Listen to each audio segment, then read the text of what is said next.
بسم الله الرحمن الرحیم. ګرانو قدرمنو کتونکو په دې خصوصي خبرونه کې زه مبارک علي ستاسو په خدمت کې حاضر ما. نن مونږ راغلي یو دلته پاک چاینا سنټر ته او دلته د شنګای تعاون تنظیم د لپاره چې کومه میډیا سنټر جوړ شوی دی ډېر لوی سنټر دی. پاکستان په تاریخ کې په لومړي ځل باندې مونږ وکړه چې دومره لوی میډیا سنټر جوړ شوی دی د دې غونډې لپاره. په دې کې څنګه چې تاسو ته معلومه ده په تېرو خپرونو کې تاسو کتل او په ټوله میډیا باندې تاسو ګورئ چې د درستې نړۍ فوکس دی دا ځای ځکه چې د شنګای تعاون تنظیم دا اجلاس دلته کېږي. دا وخت زموږ سره موجود دی تیر وزیر اعظم انوار الحق کاکړ صاحب. هغوی سره پوښتنه کوو. زموږ دا خوش قسمتي ده چې شروع مونږ د هغوی نه کوو چې د هغوی پوینټ اف ویو ویلو. کاکړ صاحب ډېره مننه خیبر نیوز سره د خبرو لپاره. اول خو ماته دا ووایه چې تاسو څنګه ګورئ د پاکستان لپاره دا دومره لوی یو چې کومه یو اجلاس کېږي ځکه چې دې نه وړاندې دا نن یو چې کومه احتجاج هم کېدونکی او هغه په دې ټولو به خبرې کوو. خو لکه وړومبی راته دا ووایئ چې څنګه تاسو ګورئ د پاکستان لپاره دا څومره ښه خبره.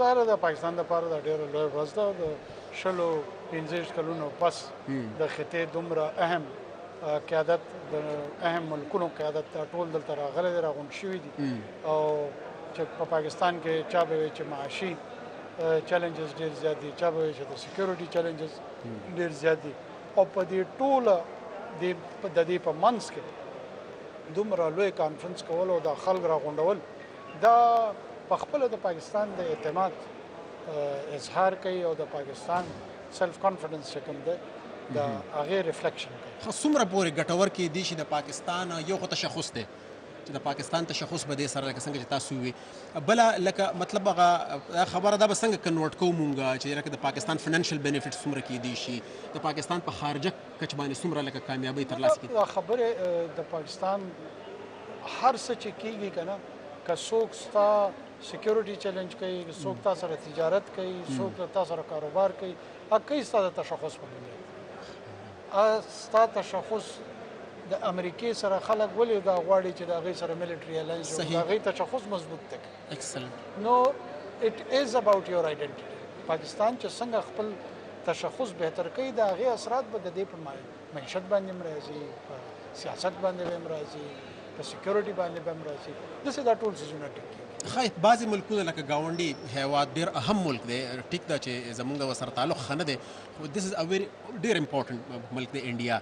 هغوی د چې کومه خارجه وزیر دی ایز ریپرزنټیټیو د خپل ملک دلته موجود دی هغه دا وایي چې دا به هېڅ قسمه څه بایلیټرل څه دوه اړخیزه خبرې به په دې کې نه کېږي حالانکه ډېر زیات ضرورت دی.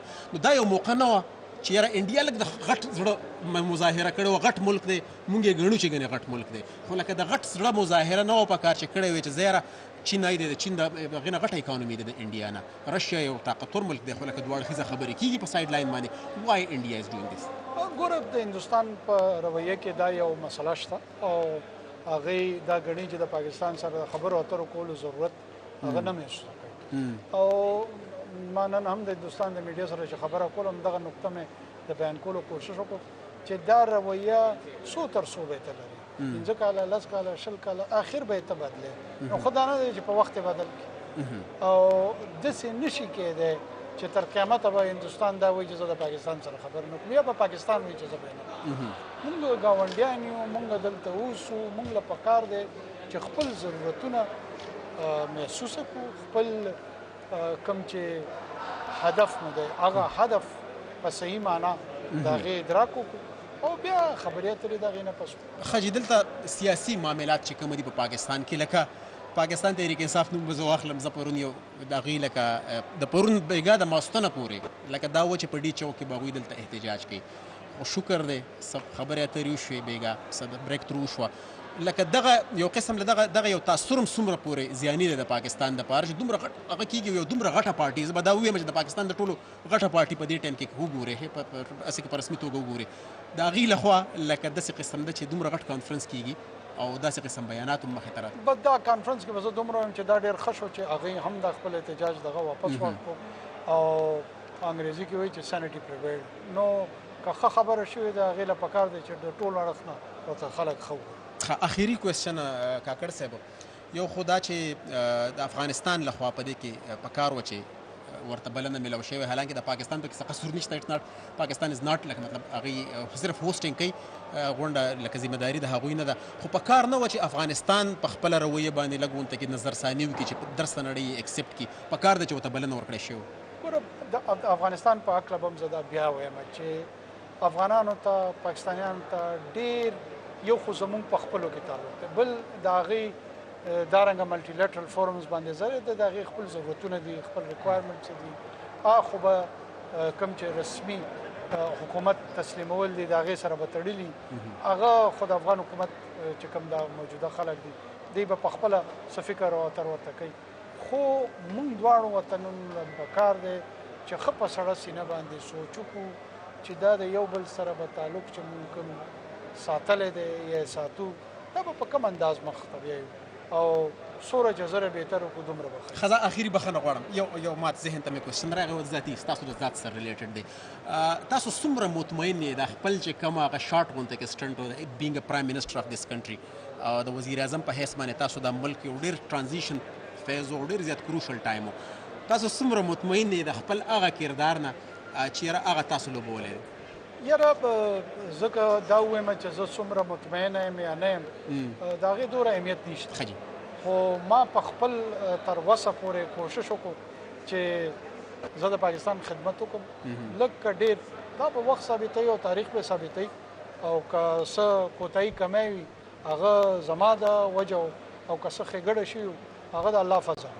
جی کتونکو خپرونه زموږ روانه ده. دلته مونږ د اس سی او چې غونډې دپاره کومه میډیا سنټر دی په هغې کې موجود یو، او میډیا د درستې نړۍ نه راغلې ده. دلته د انډیا نه په خصوصي توګه باندې یو ډېر لوی شمېره کې مونږ ګورو صحافیان راغلي دي، زموږ چې کومه لوکل جرنلسټان دي دلته سره ښار اسلام آباد کې هم د نورو ښارونو نه هم راغلي دي، ځکه چې دا یو ډېره اهمه موقع ده او د دې دا یو تاریخي موقع ده بلکې، او د دې تاریخ رقم کولو لپاره د پرنټ او الکترونیک میډیا او د سوشل میډیا هم د ډیجیټل میډیا ډېر لوی شمېره کې زه ګورم زنانه نارینه خبریالان موجود دي، او یو لمحه چې کومه ده هغوی هغه لګیا دي، د هغوی ریکارډینګ کوي، او هغه چې کومه دی نو د خپلو ادارو لپاره هم او د خپل ځان لپاره هم ظاهره خبره د مستقبل کې به څوک کتاب لیکي، څوک به چې کومه دی نو ډاکومنټري جوړوي.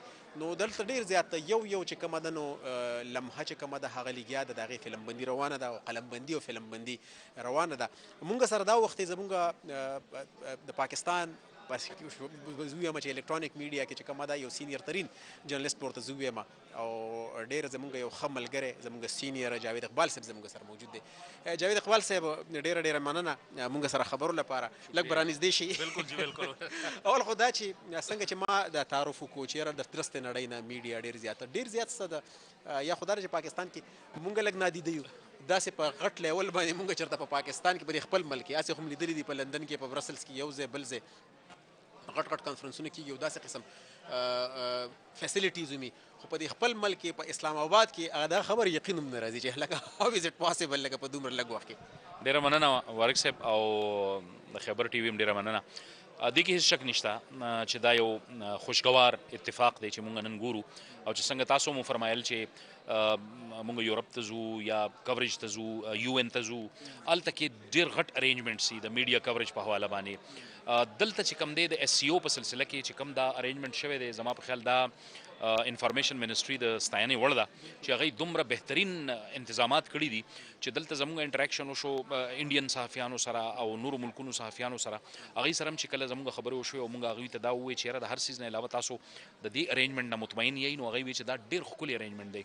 ایون چې زمونږ څه ملګري د پاکستان چې کله انډیا ته تللي وو د کوریج دپاره، نو هغوی هم دا ووایي چې دا دلته چې کوم ارینجمنټ شوی دی د دې 20% هم هلته نه و، او خپله انډین صحافیانو هم دا خبره وکړه چې تاسو ډېر ښه ارینجمنټ کړی دی د صحافیانو دپاره. نو زما په خیال دا یو ډېره بنیادي نقطه ده چې جرنلسټان راځي، د دې ټول ممبر ملکونو جرنلسټان چې دي صحافیان هغه دلته را روان دي، او هغوی ته یو داسې ځای اویلیبل دی چې ډېر په اسانه سره، ډېر کمفرټیبل او ډېر په آرام طریقې سره او سموتلی چې دی هغوی خپل خبر د دې کانفرنس په حواله هغه خپلو متعلقه چینلو ته یا اخبارونو ته یا ویب سایټس ته یا چې کومې د هغوی ادارې دي هغوی ته لیږلی شي.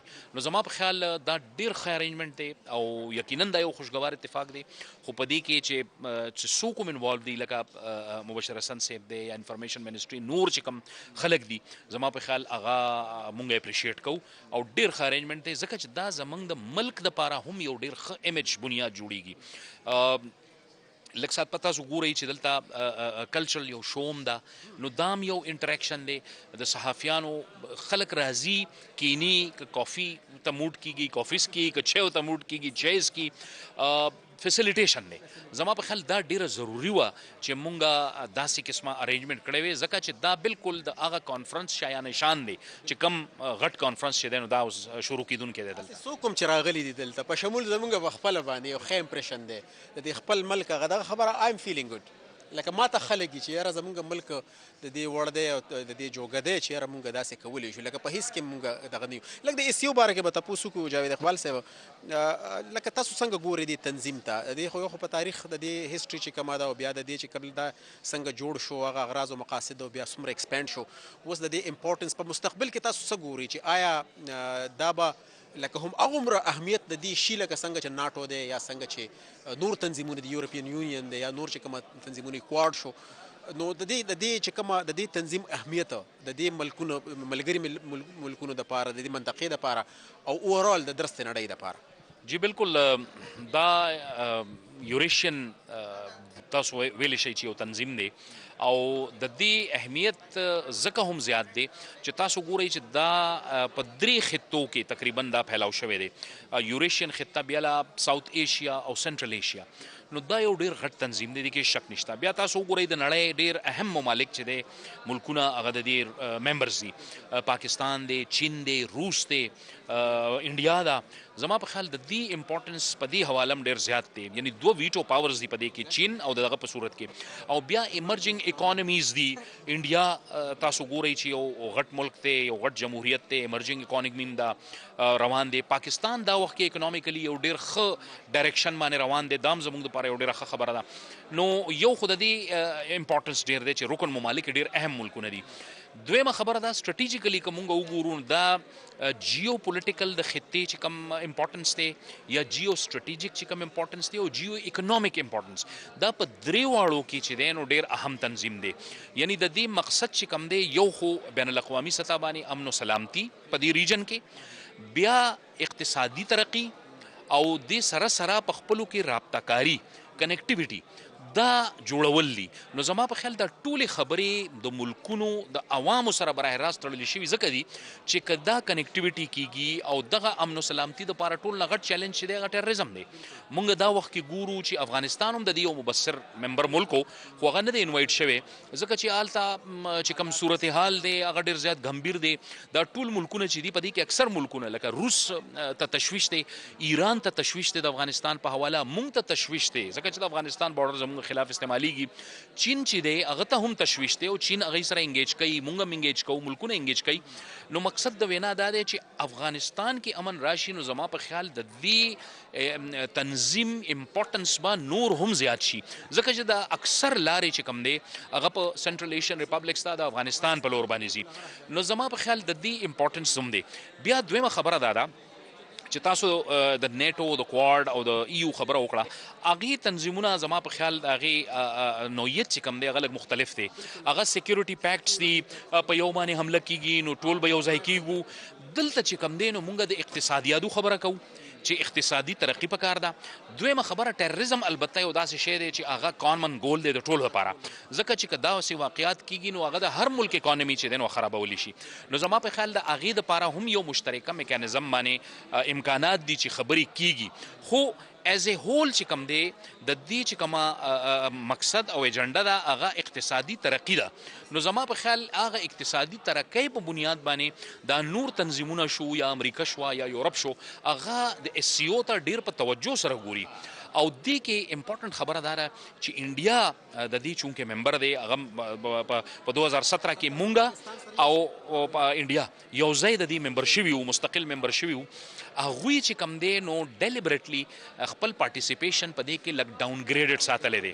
که تاسو ګورئ تیر چې کوم هیډ اف سټیټ میټینګ شوی په آستانه کې په هغې کې هم جے شنکر صاحب راغلی او اوس هم جے شنکر راغلی دی. نو زما په خیال دا ټولې خبرې چې کم دي نو دا سټریټیجیکلی هم دا ملکونه ګوري، امریکا هم دې ته ګوري، یورپ هم په دې تنظیم باندې نظر دی.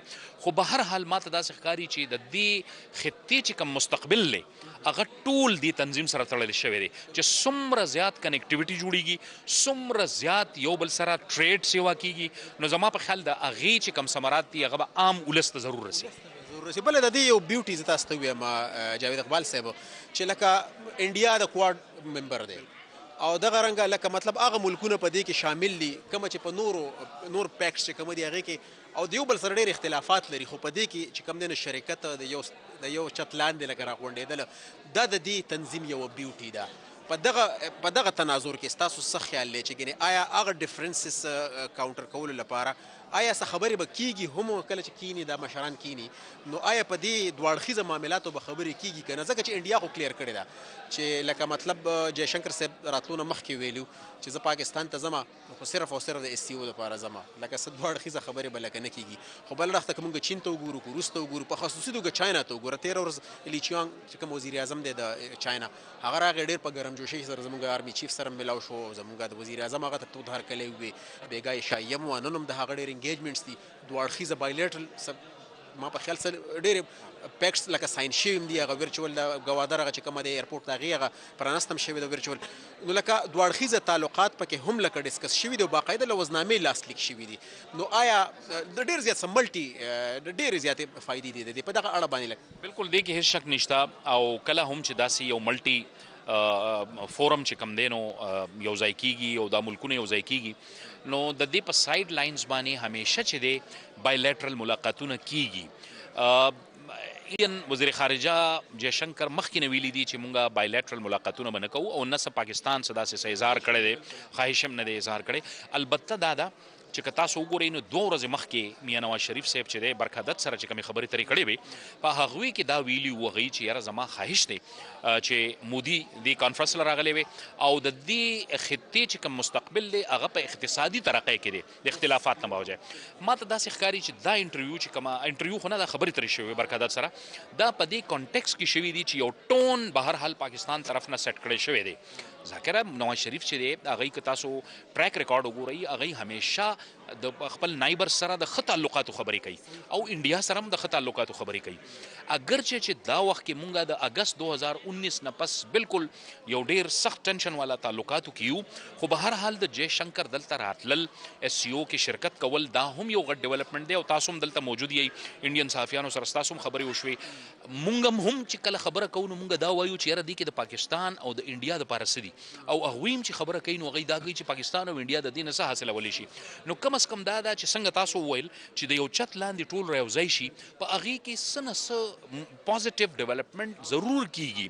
که نن ونشي نو کېدای شي لږه موده پس وشي خو به هر حال د دې ریجن چې کوم غټ ټینشن دی د پاکستان او د انډیا تعلقات چې کوم دي هغې کې آیس بریک کول هغه ډېر ضروري دي او ظاهره ده په هغې کې زموږ مختلف تنازعات دي هغوی سره مسله کشمیر چې کومه ده دا ټول نه غټ تنازع ده زموږ د انډیا سره. دې سره نورې خبرې چې انډیا چې دی مونږ ډیسټیبلایز کوي عدم استحکام کوي کلبشن یادیو په شکل کې چې کوم دی نه مونږ سره د هغوی یو سرونګ سپای موجود دی چې هغه په پاکستان کې عدم استحکام او د دهشتګردۍ د هغه چې کوم دی نو واقعاتو کې هغه ملوث دی براہ راست. مقصد د وینا دا دی چې به هر حال دا کانفرنس چې کوم دی د ریجن دپاره هم ټیک دی ښه دی او د دې فواید شته او بایلیټرل کې هم ډېر ډیولپمنټ کیدی شي.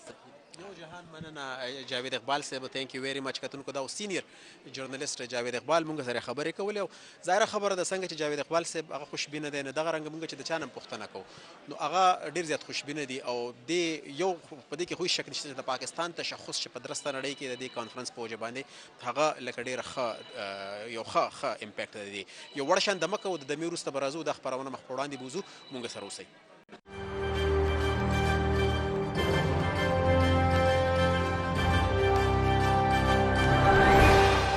سبا له کېدونکې د اس سی او دا چې کومه اهمه غونډه ده او دا وخت سرخار اسلام آباد د اکټیویټیز مرکز دی او مونږ دغه چې کومه میډیا سنټر جوړ کړی شوی دی په پاک چینا سنټر ورته وایي په هغې کې او دلته چې کوم دی که تاسو وګورئ ګیر چاپېره بالکل یو داسې ښه انتظامات یې کړي دي د صحافیانو لپاره د راتلونکو چې کومه راغلي میلمانه دي د هغوی دپاره او ډېر ښه بهترین انتظام شوی دی او تاسو به ګورئ په دې اړه باندې د سکیورټي انتظامات هم بهر چې کومه مونږ راتلو نن دې ځایګي ته نه بالکل لکه سم د کرفیو رنګه ماحول دا وخت زمونږ سره عبدالله مومند ولاړ دی کومه چې سینیر جرنلسټ دی د ډان چې کومه ټلویزیون دی د هغې سره تعلق لري او ډېر تکړه خبریال دی عبدالله هاو آر یو فیلینګ لکه څنګه انرژي دې لا بحال ده که نه او انرژي پاکستان کې ډېر وخت پس دومره غټ سمټ شوی دی چې په هغې کې خاص کر رشیا چاینا او د دې سره سره نور 9 ملکونه پارټیسپیټ کوي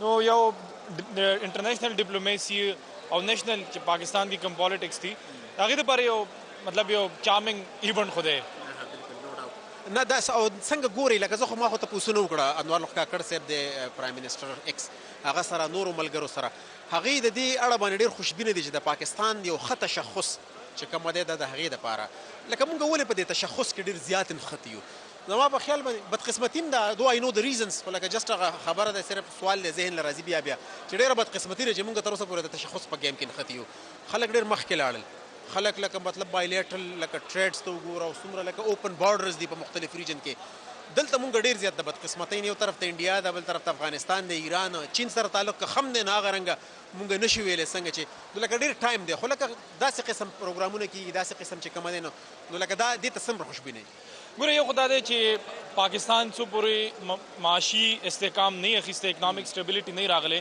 دنیا کې تا ته څوک هم په ښه نظر نه ګوري د دې سره سره څو پورې تا د پاکستان نه دهشتګردي نه ختمه کړي هغې پورې تا ته څوک هم نه ګوري بیا انټرنیشنلی چې ستا کوم ورسیز پاکستانی دي د هغوی حوالې سره مختلف څیزونه راځي هغه هم ستا امیج چې دی هغه خرابوي بل دا دی چې موږ نه په ماضي کې غلطۍ نه شوي دي موږ هغه غلطۍ نه تسلیمو هغه د بنګلادیش حوالې سره دي هغه د انډیا حوالې سره دي څو پورې چې هغه موږ نه تسلیم کړي موږ مخکې نه شو تللی نو دې وخت کې موږ په یو آیډنټیټي کرایسس کې موږ ډیپلومیسي چې دا اوې کاله مخکې چې کومه ډیپلومیسي وه هغه اوس هم پریکټس کوو صرف په دې یو څیز باندې چې موږ اسلامي جمهوریه بېشک د اسلامي جمهوریه پاکستان پاتې شه خو ډیپلومیسي چې دا هغه ډېره بدله شوې ده هغې دپاره باید نه صرف نیشنلی پرویکټیو اپروچ پکار دی نه صرف نیشنلی بلکې انټرنیشنلی به هم هغه اپروچ چې دی هغه ته بدلې نو دې وخت کې ډېر غټ زمونږ بې غټه مسله ده چې دنیا موږ ته په یو نظر ګوري چې دلته پولیټیکل سټیبلیټي نه راځي نو چې څو پورې پولیټیکل سټیبلیټي دلته نه راغلی معاشي استحکام نه راغلی دا ایونټ خو که موږ وګورو بی ریل ټو بی آنیسټ دا خو یو روټیشن بنیاد دی نن په پاکستان کې وشو دې نه مخکې انډیا کې شو بیا به روان په رشیا کې کېږي مختلف ملکونو کې به کېږي د دې سره سره د انډیا راتګ هم یو مجبوري وه هغه هم بایلیټرل یو دغه دی هغه یو سپیس چې د هغه کلاو نه پرېښودو نو دا زموږ دومره غټه کامیابي نه ده د دې خدای دې وکړي چې په کامیابۍ سره دا سر ته ورسي او څه داسې انفارچونیټ واقع ونه شي خو موږ ته ډېر څیزونه لکه پکار دي چې هغې کې به موږ مخکې ځو شروع کې همدغه معاشي استحکام چې څو پورې نه راغلی دنیا موږ ته په هغه نظر باندې ګوري چې دا پاکستانیان چې دی هغه سوال غواړي باوجود موږ هم خفګان موږ دپاره دی وزیر اعظم هم د دې دپاره ویلي دي خو دغه سنگ میل چې دی دا حاصلول دي دغه حاصلول دي ډېره مهرباني عبدالله مومند کتونکو څنګه چې عبدالله مومند وي او نور چې کومه ملګري صحافیان دي هغوی دا خبره کوي چې لکه د تشخص نه وړاندې خبره تلل پکار دي پرویکټیو ډیپلوماسي پکار ده او دا چې کومه سفارتکاري د پاکستان دا وخت په دې دا هم یو لوی امتحان دی چې دومره د اهمو ملکونو د هغوی مشران او د هغوی نمایندګان موجود دي دا وخت نو هیله ده چې څه ډېرې ښې خبرې به وشي او د پاکستان دپاره به په دې کې لکه ډېره یو خو بلکل دوه اړخیزه خبرې کو نه کېږي خو لکه د ریجن په حواله باندې که په دې کې خبرې کېږي نو د پاکستان به په دې کې لکه ښېګړه وي نو هیله لرو چې زموږ چې کومه سفارتکار دي دا وخت بېشک هغوی په خپل کار کې بلکل مهارت لري او د دې نه به څه ډېرې ښې نتیجې را مخامخ شي جی کتونکو زمونږ دا خپرونه روانه ده او مونږ د مختلف چې څومره دلته راغلي ملګري صحافیان دي څېړنکار دي او سفارتکار دي د هغوی سره مونږ خبرې اترې وکړې، خو دا چې کومه ده په دې ټایم کې که مونږ وګورو نو د میډیا ډېره زیاته زمونږ چې کومه نیشنل میډیا ده نو که زه وګورم نو مونږ ډي اس ان جي وین ورته وایو، دا یې لکه د آوټ ډور چې کومه براډکاسټ د هغې دپاره د میډیا ګیدرینګ کوي د هغې یو ویني، او دلته تقریبا د ټول پاکستان که کیمرامین رفیق زموږ سره موجود دی که دا تاسو ته دا وښیي نو تقریبا د ټول پاکستان چې څومره میډیا ده د هر یو چینل د هغې دلته ډي اس ان جي وینز ولاړ دي، او دا چې کومه دی نه کوریج کوي د دې نه تاسو اندازه لګولی شي چې هاو امپورټنټ دیس از، دا څومره زیات اهم دی.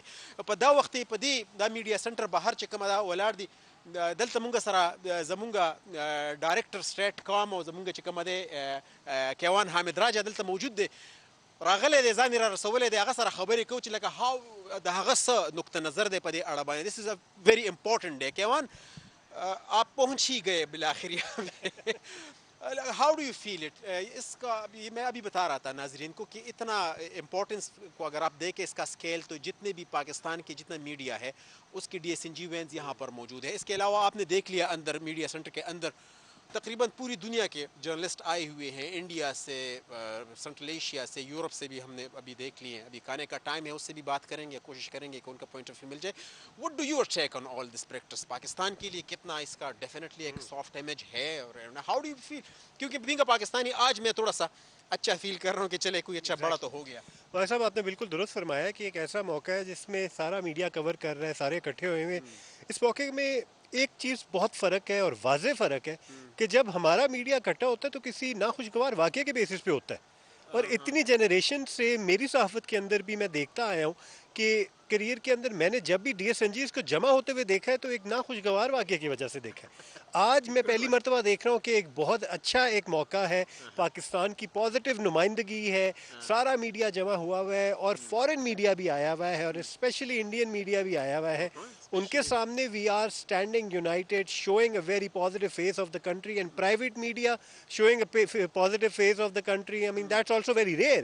لیکن یہاں پہ ایک بہت ایک عجیب سی سچویشن ہے کہ ہمارا میڈیا ٹرینڈ ہی نہیں ہے ان چیزوں کے لیے.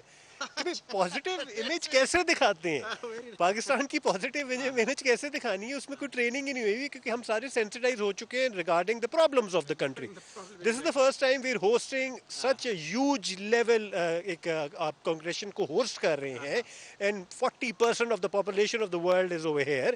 اس کی ریپرزنٹیشن ہو رہی ہے اینڈ آپ ہوسٹنگ کنٹری اینڈ ماشاء اللہ آپ کا شہر سجا ہوا ہے. تھوڑی بہت انکنوینئنس ہے عوام کو، یس، لیکن آئی تھنک دس از کمپلیٹلی ورتھ اٹ. 2 دن کے لیے اگر ہمیں تھوڑی انکنوینئنس سہنی پڑ رہی ہے ان ایکسچینج فار واٹ وی آر گیٹنگ، میرے خیال سے ایک بہت اچھی ٹرانزیکشن ہے. صحیح ہے. بینگ اے میڈیا مینیجر آپ کس طرح دیکھتے ہیں جو یہ سجایا ہوا ہے، یہ اندر حال جو میڈیا سینٹر بنایا ہوا ہے کمپلیٹ؟ ہاؤ ڈو یو سی دیٹ؟ آئی مین آرگنائزنگ آن دس اسکیل کتنا آپ کو ہاؤ ڈو یو کس طرح آپ دیکھتے ہیں؟ ہماری فارن منسٹری ہو گئی یا پھر انفارمیشن منسٹری جس نے بھی کیا ہے، تو ہاؤ ڈو یو ریٹ دیم؟ کیا اس کو کلیپ کریں گے، اس کے لیے شاؤٹ آؤٹ کریں گے؟ کیونکہ آئی ایم فیلنگ ویری کانفیڈنٹ. بہت زیادہ ایزی انوائرمنٹ ہے اندر، ایوری تھنگ از اویلیبل فرام فوڈ ٹو اکوپمنٹ ٹو اینی تھنگ، مطلب وائی فائی، ایوری تھنگ ویری مچ فیسیلیٹیو انوائرمنٹ. میں نے کبھی دیکھا نہیں تھا ویسے. اٹس ٹاپ آف دا لائن، اٹس آن انٹرنیشنل اسٹینڈرڈس. صحیح. ہم ویسے تو ہر چیز میں سے کوئی نہ کوئی مسئلہ نکال ہی لیتے ہیں، لیکن یہاں ہر صحافی کو مسئلہ ہونے والا ہے. کوئی مسئلہ نکالنے میں بہت بڑا مسئلہ. میں آنیسٹلی بتا دوں مجھے کوئی مسئلہ آیا ہی نظر نہیں، اس لیے میں پوچھ رہا ہوں کہ the moment you step in to the food counter side, to the arrangement or the facilitation side, ایک انفارمیشن کاؤنٹر ہے، میڈیا ٹاک کاؤنٹر ہے، ایک پوڈ کاسٹ کاؤنٹر ہے، اندر میڈیا اسکریننگ الگ لگی ہوئی ہے، الگ الگ ڈیسک دیے ہوئے. ایوری جرنلسٹ ہیز سم فیسلٹی ٹو میک دیئر جاب ایزیئر. اور یہ بہت انٹرنیشنل اسٹینڈرڈس کو مد نظر رکھتے ہوئے یہ فیسیلیٹیشن کی گئی ہے. جو لوگ یہاں فیسلٹی کے لیے کوآرڈینیشن بھی کر رہے ہیں وہ بھی بہت کارڈیل ہیں، بہت اچھے طریقے سے لوگوں کو فیسیلیٹیٹ کر رہے ہیں. تو وہی میں کہوں گا کہ یہاں بہت مشکل سے مسئلہ نکالنا پڑے گا. اٹس نیئرلی امپاسبل. کیوان اچھا اس ایس سی او کے حوالے سے میں پوچھ لیتا ہوں، ہاؤ ڈو یو سی دا آپٹکس؟ آئی مین ابھی میں دیکھ رہا تھا بیلاروشیا کے پریزیڈنٹ تھے، پھر رشیا کے، چائنا کے وزیر اعظم ہے، رشیا کے وزیر اعظم ہیں، جتنے بھی ممالک کے، خاص کر انڈیا کے جو فارن منسٹر جے شنکر صاحب آ گئے اور وہ بھی مطلب ہاتھ میں لا کے. کیونکہ مجھے آئی ریممبر جب بلاول صاحب لاسٹ ٹائم تو خیر استانہ میں تھا، اس سے اگلے سال پچھلے سال گوا میں جب تھے سی او کانفرنس تھی، تو بلاول صاحب بیچارہ کنفیوز تھا، ہو گیا کہ ہاتھ بس ایسے ہی پرنام کر دیا. تو آج ہمارے پرائم منسٹر سے پراپرلی ملے ہیں. آئی مین چلے میں مسئلہ نہیں نکالنا چاہتا, لیکن ہاؤ ڈو یو سی دا آپٹکس, یہ آل جتنے بھی ہیڈ آف دا اسٹیٹس ہے یا پھر ریپرزینٹیوز ہے یہاں اسلام آباد میں موجود, اسی پریمیسس میں جہاں ہم کھڑے ہیں ادھر ہی جو ہے نا آدھی دنیا کی کے ریپرزینٹیو موجود ہے. ہاؤ ڈو یو سی دا آپٹکس؟ مبارک صاحب, نیچرلی کچھ کنٹریز کے ساتھ وی ہیو ہائر اسٹیکس انوالوڈ, وی ہیو اے لاٹ آف ہسٹری انوالوڈ, ہماری اپس اینڈ ڈاؤنس بھی رہے ہیں, اینڈ اس لیے جب انڈیا کی بات آتی ہے, فار دیٹ میٹر افغانستان کی ایبسنس کی بات آتی ہے, تو اس پہ بڑے سوال بھی اٹھتے ہیں, بیکاز وی ہیو اے لاٹ آف اسٹیکس انوالوڈ ود دیز کنٹریز. جس طریقے سے انٹریکشن ہوئی ہے, جس طریقے سے گریٹ کیا گیا, گریٹ اینڈ میٹ کیا گیا انڈین ایکسٹرنل افیئرس کے منسٹر کو, تو اس کا فرق باقی ہیڈز آف اسٹیٹس سے کیا تھا؟ Everybody would be looking at that کہ ان سے تو ایسے ملے ہیں لیکن ان سے تو ایسے ملے ہیں. So I could not really notice کتنا زیادہ کوئی فرق تھا انٹریکشن میں. وہ آگے سے انہوں نے ہاتھ ملایا, سائڈ پہ کھڑے ہو کے نہیں ملایا, مجھے کوئی زیادہ فرق محسوس نہیں ہو. اسی گرم جوشی کے ساتھ اٹ واز آل ان گڈ جیسچرز, اینڈ بہت اچھا ایک خوشگوار ماحول تھا, اسی میں ملے. تو اس کے اندر کوئی زیادہ ڈفرینس نظر تو نہیں آیا, اینڈ امید یہی رکھتا ہوں کہ اس پوری ایس سی او کے اندر ہم اسی طریقے سے انٹریکٹ کریں, ہر کنٹری کو اسی کے میرٹ پہ انٹریکٹ کریں, لیکن جن کنٹریز کے ساتھ زیادہ اسٹیکس انوالوڈ ہیں فار ریجنل پیس, بیکاز دس از واٹ اٹ از آل اباؤٹ. تو میرے خیال سے ان سے جانے کے بعد, یہ ختم ہونے کے بعد, کچھ دیر some statements should come as well تاکہ مزید پروپیگیٹ کر سکے ریجنل پیس So کو. you have to wait for that till tomorrow. کل اسٹیٹمنٹس آئیں گی, کل جب باقاعدہ ہمارے وزیر اعظم افتتاح کریں گے, پھر سارے ممالک کے جتنے ریپرزینٹیوز ہیں وہ پھر اپنی تقاریر کریں گے, پھر ایک جوائنٹ اسٹیٹمنٹ آئے گا, پھر اختتامی تقریب ہوگی, پھر اس کے بعد ہمارے ڈپٹی پرائم منسٹر وہ بھی کنکلوڈنگ ریمارکس دیں گے. یہ سارا کچھ یہ پریکٹس ہوگا. کیون ہاؤ ڈو یو سی جو انٹرنیشنل میڈیا کا جو فوکس ابھی آپ نے دیکھ لیا, ان کے لیے کتنا اس میں آپ دیکھتے؟ دوسرا ایک اہم امپورٹنٹ کویشچن ابھی ذہن میں آیا, دو کہ اٹس ناٹ اے بائیلیٹرل سمٹ, کوئی کسی کو بائیلیٹرل نہیں ہے, لیکن ہم نے دیکھا کہ چین کے ساتھ بالخصوص ہم نے کئی بائیلیٹرل ایم او یو سائن کر لیے, اور کئی چیزوں پہ ہم نے جس طرح سی پیک 2 ہے, اس کا دوسرا فیز ہے, گوادر کا جو انٹرنیشنل ایئرپورٹ ہے اس کا یہاں پہ ورچوئل اوپننگ یہاں پہ کل لی چیانگ نے کی. ایک چیز میں ضرور جو کہ ورتھ نوٹسنگ ہے, اور یہ ہے کہ جب لی چیانگ جو ہے ہمارے چین کے پرائم منسٹر, انہوں نے جب ہمارے آرمی چیف سے مصافحہ کیا کل پرائم منسٹر ہاؤس میں, دیٹ از کوائٹ لینتھی, وہ تقریباً 13 سیکنڈ تک اس کا ہاتھ جو ہے نا پکڑ کر شیک تو اس پہ ویسے لے دے ہوئے. تو آپ کہیں گے کہ ایک صحافی کیڑے نکالتے ہیں ہر چیز میں, لیکن دیٹ واز سم تھنگ, دیٹ واز سم تھنگ. آئی تھنک آپٹکس سب کچھ ہوتا ہے, جو آپ کو دکھ رہا ہے, جو انٹریکشنز ہیں, جو جیسچرز ہیں, ڈیوریشن چیک ہو رہی ہے, کتنی دیر کے لیے, کتنی گرم جوشی سے کس کے ساتھ انٹریکشن, کتنی دیر کی انٹریکشن, یہ آپٹکس, یہ والی جو ویژولز ہیں بڑے میٹر کرتے ہیں. اور ایس سی او کے اندر ان ویژولز کے بنیاد پہ آگے آنے والے بائیلیٹرل ٹائز بنیں گے. اس چیز کا ٹرکل ڈاؤن ہم نے دیکھنا ہے کہ ابھی تو نہیں ہے, بائیلیٹرل کا ٹائم نہیں ہے, وہ موقع نہیں ہے, اٹس ناٹ دا پروٹوکول آف ایس سی او, لیکن اس کے بیسس پہ اب آنے والے وقتوں پہ انہی کنٹریز کے اور باقی کنٹریز کے ساتھ بائیلیٹرل ٹائز کے چانسز جو ہے وہ بڑھ جاتے ہیں, کیونکہ سب کو نظر آ جائے گا کہ اوکے it's okay to engage, it's a very cordial country to engage with, business opportunities, economic opportunities, security, safety, priorities ان کی بالکل ٹھیک ہیں جی, ان سے انٹریکٹ کیا جا سکتا ہے. اور اس سب کچھ ہونے کے بعد جو آؤٹ سائڈ لائنس میں ساری کنٹریز دیکھ رہی ہیں, جن کو obviously وہ پرسیپشن بہت میٹر کرتا ہے کہ وہ کس کنٹری سے انگیج کر رہے ہیں, تو یہاں پرسیپشن کافی ہمارے فیور میں گیا ہے. اس کے بعد جا کے اسی پرسیپشن کو لے کے وی کین انگیج ود اے لاٹ آف ادر کنٹریز ایز ویل. صحیح. ہاؤ ڈو آئی وش کہ دوسرے ممالک کے ساتھ بھی اس طرح بائیلیٹرل ہوتا اور اسی طرح کی انگیجمنٹس ہوتی جو چائنا کے ساتھ ہے یا پھر رشیا کے ساتھ, آئی ہوپ کہ ہوگا. ایک کرٹیکل کویشچن, اٹس اپ ٹو یو, جواب دیتے ہیں یا نہیں دیتے آپ کی مرضی ہے. افغانستان اور انڈیا اگر تو اسی طرح کی کارڈیل ایک ریلیشن جس طرح چائنا کے ساتھ ہے, مطلب کتنا فائدہ ہوتا ہے, کیونکہ ایک سائڈ پہ جو ہے نا اس کو بھی ہم برادر ملک کہتے ہیں اسلامی, اور مطلب اس کے ساتھ ہر قسم کے ریلیشن. دوسری طرف انڈیا ہے تو پنجاب اور سندھ کے ساتھ اس کے لوگوں کے باقاعدہ رشتے ہیں اور باقاعدہ اتنا, تو یہ کیوں بدقسمتی کیوں ہے کہ اتنے لمبے بارڈر دو ممالک کے ساتھ اور ان کے ساتھ اتنا اچھا تعلق نہیں ہے؟ تو ہاؤ ڈو یو سی دیٹ؟ اور دس کانفرنس جو ایس سی او ہے, اس میں سے کچھ آئس بریکنگ آپ کو نظر آتی ہے یا نہیں؟ ویری سمپل. آئس بریکنگ تھوڑا اوور اسٹیٹمنٹ ہو جائے گی, میں اتنا وہ نہیں کرنا چاہتا, اتنی امیدیں میں obviously میڈیا پہ آ کے نہیں کریٹ کرنا چاہتا. ان این آئیڈیل ورلڈ یس, تھوڑے بہت ایک جھجک ٹوٹنی چاہیے ایوری تھنگ, لیکن دیکھیں آپ ان کنٹریز کا جن کا آپ نے ذکر کیا ہے ان کے انٹرسٹ کو دیکھیں. अगर उनके इंटरेस्ट थोड़े बहुत लाए करते हैं पाकिस्तान के साथ हाथ मिलाने में, वो उन इंटरेस्ट को केटर करेंगे।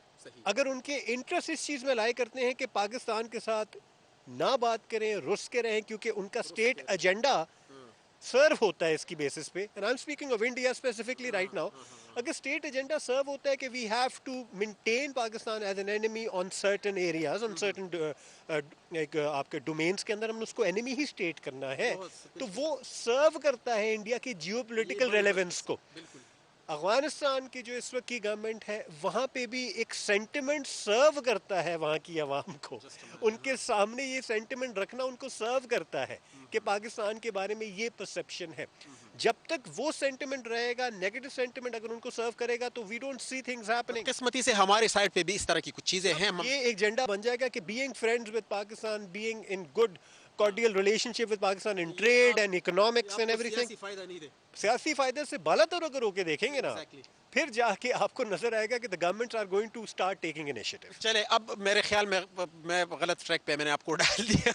इतने अच्छा एनवायरनमेंट और हम गुड चीज़ है, तो अब मेरे ख्याल में आपको भी इजाज़त में देता हूँ, आपकी खाना शाना भी काले खाना लगा हुआ है। And thank you very much for talking to us. कतुन को दाव केवान हामिद राजा मुंगा सरे खबरी उकड़े दा چې کما خبرونه دا روانه ده، په دې کې به مونږ د نور هم ملګرو سره خبرې کوو، نور به هم مونږ ته کېدی شي پرسپیکټیوز میلاو شي په دې اړه باندې.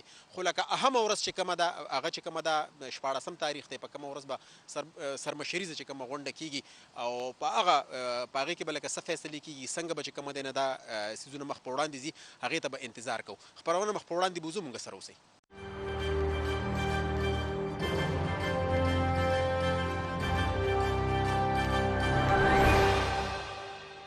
جی کتونکو خبرونه زمونږ روانه ده او دا وخت چې کوم مونږ موجود یو چرته د دغه میډیا سنټر د هغې بهر یو ډېر غټ پنډال لګېدلی دی د خوراک څښاک، هغه ځایګي نه بهر چې کومه دی نو مونږ موجود یو او دا فیسیلیټیشن تاسو ګورئ ډېر بهترین دلته دیو انتظامات کړي دي. دا وخت د اسلام آباد سینیر جرنلسٹ زمونږ ډېر ښه ملګری احمد منصور زمونږ سره موجود دی، هغه سره خبرې کوو. احمد بھائی کیا حال ہے؟ ٹھیک ہے آپ؟ زبردست، تھینک یو، بڑا اچھا موقع ہے کہ سارے دوست اکٹھے ہوئے ہیں. دیکھنا اس میں سوالات بھی نہیں بنتے، بندہ اتنا ایوری بڑی سو مچ ہیپی کہ دیکھتے ہیں کہ یار یہ ہمارے ملک میں ہو رہا ہے. جتنے بھی سوالات میں نے پوچھے ہیں جس سے بھی ہے، انوار اللہ کاکڑ صاحب سے بات ہو گئی، ممتاز زہرا بلوچ صاحبہ سے بات ہو گئی، سب کہتے ہیں کہ اٹس اے گڈ فیلنگس. تو میں سوالات بھی ایسے نہیں پوچھتا کہ یار اس میں، کیونکہ سوالات تو بہت ہیں، نیگیٹو پازیٹیو بہت ساری چیزیں، لیکن آج تھوڑا سا انوائرمنٹ ہی ڈفرینٹ ہے. بہت ایک بڑی چیز ہو رہی ہے اسلام آباد میں. ہاؤ امپورٹنٹ از دیٹ؟ یہ جو اس کی اہمیت ہے وہ ایک تو یہ فورم ہے، شنگھائی تعاون تنظیم کا جو ایک اجلاس ہے، اس کا ایک اپنا ایجنڈا ہے، وہ ایک چین اس کو لیڈ کر رہا ہے، اور جس طریقے سے یہ ایک فورم عالمی سطح پہ اپنی جگہ بنا رہا ہے وہ بہت اہم ہے. لیکن ہمارے لیے تو منظر ہی کچھ مختلف ہے، کیونکہ ہمارے لیے تو جو آپ دیکھ سکتے ہیں کہ جو اتنا بڑا ایک ایونٹ یہاں ہمیں ملا، اس کی میزبانی، اور پاکستان جہاں پہ کھڑا تھا، جو ہمارے مسائل دنیا کے ساتھ ہم ڈھونڈ رہے تھے مواقع کہ ہم انگیج کریں، دو طرفہ جو معاملات ہیں، تو ہمیں اتنے بڑے لیول پہ میزبانی کرنے کے بعد اب جو ڈیلیگیشنز آئے ہیں یہاں پہ، جتنے جو دنیا میں دو بڑی عالمی طاقتیں ہیں ان کے پرائم منسٹرز ہیں یہاں پہ، روس اور چین. اچھا، روس کا جو وفد ہے وہ تو کتنے بندے ہیں ویسے؟ کوئی سر 300 کا وفد ہے. ابھی سب سے جو آخری جو جہاز لینڈ کیا ہے وہ ان کے جو پریمیئر ہے وہ آ رہے ہیں. وہ کیا رہا ہے احمد بھائی؟ اور اس میں ان کے ڈپٹی پرائم منسٹر بھی ہیں، 4 ان کے جو منسٹرز بھی ہیں، 58 جرنلسٹ ہیں رشین، 58 کی نمبرز آپ دیکھ لیں. یہ دوسرا بڑا ڈیلیگیشن ہے اس کانفرنس کا. پہلا جو ہے وہ چائنا کا ہے، اوبویسلی چائنا کا ہونا ہے کیونکہ وہ اس کے اصل اس میں ہے. تو یہ جو رشین آیا ہے ڈیلیگیشن، یہ صرف شنگھائی تعاون تنظیم کے لیے، اس کو آپ نہ دیکھیں، اس کو آپ دیکھیں پاکستان اور روس کے جو تعلقات ہیں، آپ اس حوالے سے اس کو ملائیں. تو میرا خیال ہے کہ یہ بائی لیٹرل بھی ہے، بلکہ خیال کیا ہے، انفارمیشن ہے، اس میں دو طرفہ چیزیں آپ کو ایم او یوز ادھر بھی نظر آئیں گے، رشیا کے ساتھ بھی. اچھا، اس موقع پہ اب جو چین کے ساتھ آپ دیکھیں نئے جو ایم او یوز سارے سائن ہوئے اور سارا، تو پاکستان کو ایک نیا ایونیو مل رہا ہے دنیا کے ساتھ انگیج ہونے کا، اپنی شراکت داری کو وسعت دینے کا، ہمارے جو اپنا آپ دکھانے کا کہ بھائی ہم ایک امن، ترقی، خوشحالی، استحکام چاہتے ہیں. اور دیکھیں ہم ہیں پاکستان، ہمارے اندر بہت سارے ایشوز ہیں، پولیٹیکل جو मसाइल हैं वो भी हैं, यहाँ पे टेररिज्म के इश्यूज हैं वो भी हैं, लेकिन पाकिस्तान इन सब चीज़ों से बहुत आगे है। पाकिस्तान के पास दुनिया के साथ एंगेज करने के लिए, इस खित्ते की तरक्की के लिए काम करने के लिए बहुत कुछ है। तो ये जो इजलास है, ये जो मौका है, ये इसका सबूत हम दे रहे हैं। और आप देख लें जो इस मीडिया फैसिलिटेशन सेंटर में पूरी दुनिया के जर्नलिस्ट आए हैं, वो यहाँ से क्या तासुर लेके जाएंगे। एक पॉजिटिव एक चीज़ होगी ना, फिर हमारा जो इंटरेक्शन, हमारे जो मीडिया के दोस्त हम दूसरों से मिल रहे हैं, इंडिया एक जो इसमें आप देख लें कि इंडिया का इसमें रोल कि हमारे आपस में कहीं पे किसी फोरम में कोई मुलाकातें ही नहीं है। हम हमारे जो एक दूसरे के साथ सफारती तौर पे ताल्लुकात बहुत ही लो पोजीशन पे हैं, ना हमारे वफूद वहाँ जाते हैं ना उनके आते हैं। लेकिन इस इजलास की वजह से जय शंकर जो इंडियन वजीर खारजा है वो आने पे मजबूर हुआ। तो ये एक पॉजिटिव साइंस है। बेशक उसने सिर्फ मुसाफा किया, बेशक, लेकिन बात इससे आगे जा सकती है ना। इंडिया इसको कैसे इस्तेमाल करता है इस मौके को, और दोनों मुल्कों के दरमियान वैसे तो खैर ये एक फोरम के लिए आए हैं, ये बाइलैटरल विजिट नहीं है, लेकिन जितने भी सफारतकार हैं वो ये समझते हैं कि इसको बाइलैटरल इसकी कन्वर्जन हो सकती है। तो ये दोनों मुल्कों को इसमें फ़ायदा उठाना चाहिए, इस पे बातचीत आगे जा सकती है। जो मुश्तरका मामला था कम से कम उन पे तो कर ले। आपके जो तनाज़ात हैं चलो उनको एक साइड पे रख दें, लेकिन मसला ये है कि हमारे तनाज़ात इतने बड़े हैं कि उनको हम जब तक पहले उनको हल नहीं करते हम किसी और तरफ आगे नहीं बढ़ सकते। अच्छा अहमद साहब, मैं एक सवाल था जहन में कि आपसे पूछूं कि मुझे कोई खबर दे दें कि क्या है खबर। आपने वो ये दे दी कि इतना बड़ा डेलीगेशन जो आया हुआ है रशिया का, तो ये सिर्फ ये इस हवाले से नहीं, there must be a lot of bilateral things as well. China के साथ भी ऐसे है, दूसरे जो ममालिक है, बेलोरशिया है, इसी तरह जितने भी दूसरे सेंट्रल एशियन मुल्क हैं इसमें, उनके साथ भी कोई इम्कानात, क्योंकि इंडिया के बारे में तो क्लियर है, दूसरे ममालिक को अगर अंदर की कोई खबर हो तो अगर आपके पास, क्योंकि देखते आए हैं कि आप अक्सर हमें सुनाते हैं खबरें, तो ये तो आपने एक चीज़ बता दी कि ये रशिया का जो इतना बड़ा वफद है, और सहाफ़ी तो हम देख भी रहे हैं बिल्कुल सामने बैठे हुए हैं सारे, लेकिन दूसरे जो ममालिक हैं सेंट्रल एशिया के, उनमें से भी कोई इस तरह की कोई चीज़ निकल सकती है? बिल्कुल निकल सकती है। देखें, इसके साथ ही अटैचमेंट हो गई। एक और बेलारूस का वफद पाकिस्तान मौजूद था, हम देख रहे थे कि उसकी हमारी जो मिलिट्री टू मिलिट्री जो हमारे रिलेशंस हैं वहाँ पे उनकी एंगेजमेंट थी। तो यानी कि साथ साथ शंघाई ताउन के साथ इन ममालिक के साथ हमारे दीगर जो वफूद के तबादले हैं, जो इश्यूज़ हैं, मामला चल रहे हैं। अब किर्गिस्तान जो है पहली दफ़ा इसमें पाकिस्तान में उसको मेज़बानी उसमें मिल रहा है कि वो यहाँ पे आ रहा है। और इसके साथ साथ अभी आप देखें पाकिस्तान के सदर जरदारी ने विजिट किया, ताजिकिस्तान का किया या कहाँ किया, मेरे ज़हन से नाम उसका निकल गया, तुर्कमेनिस्तान का। और वहाँ पे हमें वहाँ से क्या खबर मिलती है, वहाँ पे रशियन जो प्रेसिडेंट है पुतिन और आसिफ अली जरदारी, उनके दरमियान एक गैर रस्मी, ठीक है, और ये गैर रस्मी मुलाकात अचानक नहीं है कि आप गए हैं और आपका हैंडशेक हो गया, ये मस्ट बी, ये प्लान्ड है।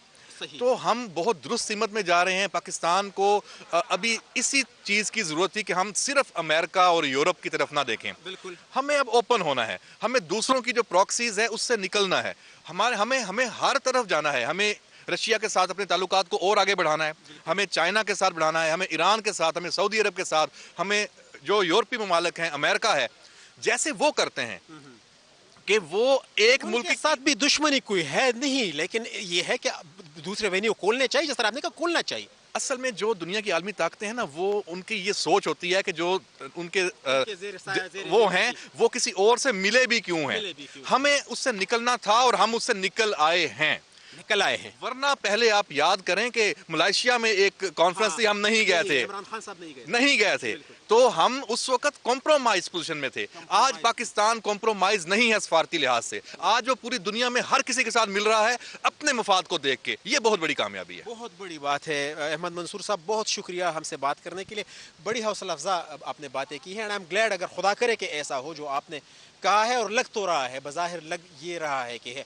आखिर एक सवाल एकदम से जहन में आ गया जाते जाते, ये जो कुछ सियासी इख्तिलाफात है हमारे, आज वैसे एक एहतजाज भी होना था, अल्हम्दुलिल्लाह वो चीज़ तो टल गई, क्योंकि पता नहीं, एक मैं वो देखते ही मेरे रोंगटे खड़े हो जाते थे कि यार इतने जो लोग आए हैं क्या इंप्रेशन लेकर जाएंगे, कि आज हम यहाँ बात कर रहे हैं और बाहर ये चीज़ होती। तो इस तरह की चीज़ों के हवाले से what is your take on that? जो इख्तिलाफात सियासी हमारे अपने, इसको देख के तो बंदा थोड़ा सा गेन कर ले कि यार ये देखना बाहर दुनिया में हमारा ये तशख़्ख़ुस है, आपस में हम बैठ जाएं। अच्छा, मैं ये समझता हूँ कि ये जो सियासी एहतजाज होते हैं ना, अगर वो सियासी हैं, तो उनके लिए कोई इशू नहीं होता। आप देखें दुनिया में इक़वाम मुत्तहिदा का इजलास हो रहा होता है, वहाँ बाहर कोई एहतजाज हो, लेकिन वो क्या पुरअमन, वो एहतजाज, ये इसको माज़रत के साथ एहतजाज नहीं है। ये इसका इनका टारगेट क्या था कि जब हम आए तो यहाँ कंटेनर इनको लगाने पड़ जाएं, आंसू गैस की शेलिंग हो और डिस्टर्बेंस हो, और ये इस तरह का माहौल वो चाह रहे थे। अच्छा, आप समझते हैं ऐसा है? 100%। उससे पहले एक एपिसोड हुई थी, तो उनको ये इजाजत ना दे के रियासत ने ये बिल्कुल ये सही काम किया है और ये करना चाहिए। हाँ, आपका प्रोटेस्ट है, सियासी है, आप अपनी बात करें, उससे कोई भी नहीं रोक सकता, लेकिन ये तो आप तो आते हैं हमलावर, आपका टारगेट ये है। अब ये फूलों से सजाया हुआ है इस्लामाबाद को, आपने मेज़बानों को खुशामदीद, आप मेज़बान हैं, मेहमानों को खुशामदीद करने के लिए लाइट्स लगाई हुई हैं, कितना खूबसूरत मनाजर है।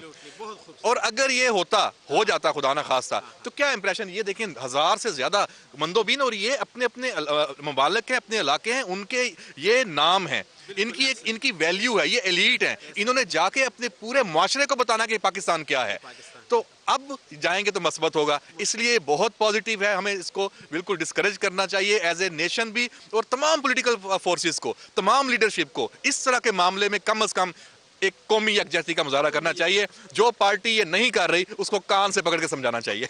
बहुत शुक्रिया अहमद मंसूर साहब कतन को दा सीनियर साहबी अहमद मंसूर زمونږ ډیر خمل غره جی کتن کو تاسو خبرې واورې زمونږ په دې خبرونه کې نن مونږ د یو شمیر چې کما دلته راغلي ملمانه دي کما ډیلیګیټس دي کما واکمن دي هغوی سره دین علاوه په خصوصي توګه مونږ دلته راغلي خبريالانو سره خبرې وکړو. دغه یو سوالو چې دا اس یو کانفرنس کوم چې دلته سره اسلام آباد کې کیږي دا څومره اهمیت لري د پاکستان د لپاره، د دې څومره اهمیت دی او په دې سره څومره د دې سیمې د ملکونو ترمنځ چې کومه ده هغه تناو، هغه چې کومه ماحول دی هغه ختمېدی شي.